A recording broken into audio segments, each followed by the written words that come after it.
Hello, today we are gonna talk about something called logical fallacies. These are mistakes in how people reason or argue about something. You might be surprised, but these mistakes happen a lot when countries talk about important world issues. We will see how these mistakes can change the way we understand these big discussions.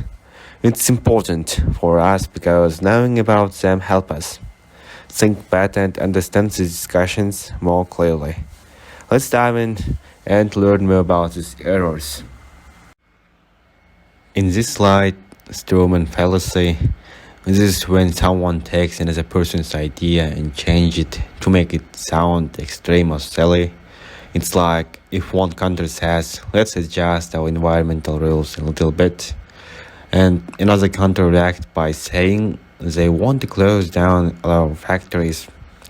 By changing the original idea this way, it's easy to argue against it. But it's not fair, and it can lead to argument and problems. It takes us from finding real solutions.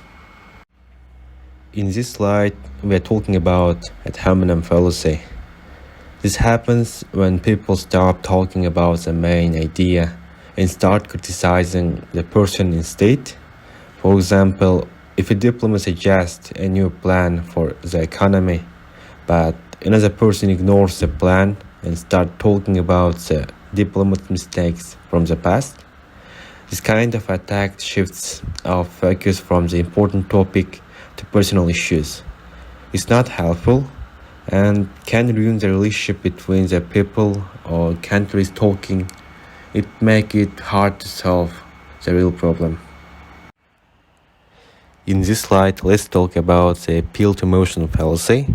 This happens when someone uses feelings to win an argument instead of facts. For example, in debates about immigration, politicians might try to scare people by saying that immigrants will increase crime, even without any real data to prove it. Why is this problem?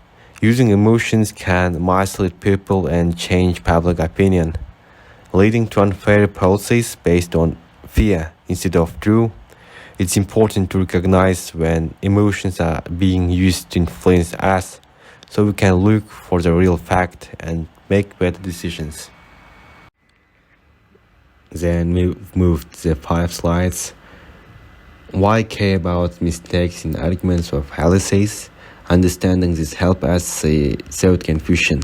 It's like superpower for your brain. This is useful for everyone, not just diplomats, but anyone who follows the news or talks about current events. Fallacies can make a weak argument seem convincing. When we learn to spot this, we can tell whether someone is really telling the truth or just trying to mislead us. It stops us from being fooled by emotional tricks or personal attacks. Knowing these fallacies mean we can have smarter, clearer conversations. We can help others say the truth too, and it makes us more confident in our own thoughts. Today, we are looking at how the news can trick us. These tricks or fallacies make it hard to know what is really true. They twist the facts to grab our attention or change our minds. Stroman fallacy. This is like when the news change what someone says to make it sound worse. Example, saying politicians want to shut down the internet when they just want to make it safer.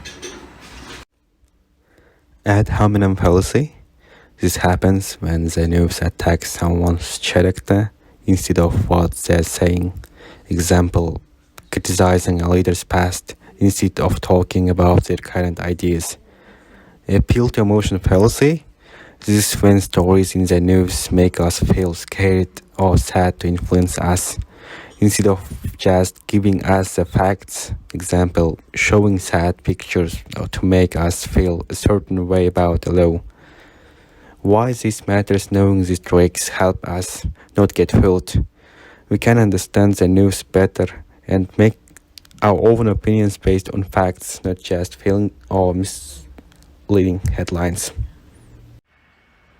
To wrap up, Learning to spot these tricks and arguments help us talk and understand each other better. Especially when it comes to big world issues, it stops a lot of confusion and makes sure that big decisions are made based on good reasons, not just clever talk.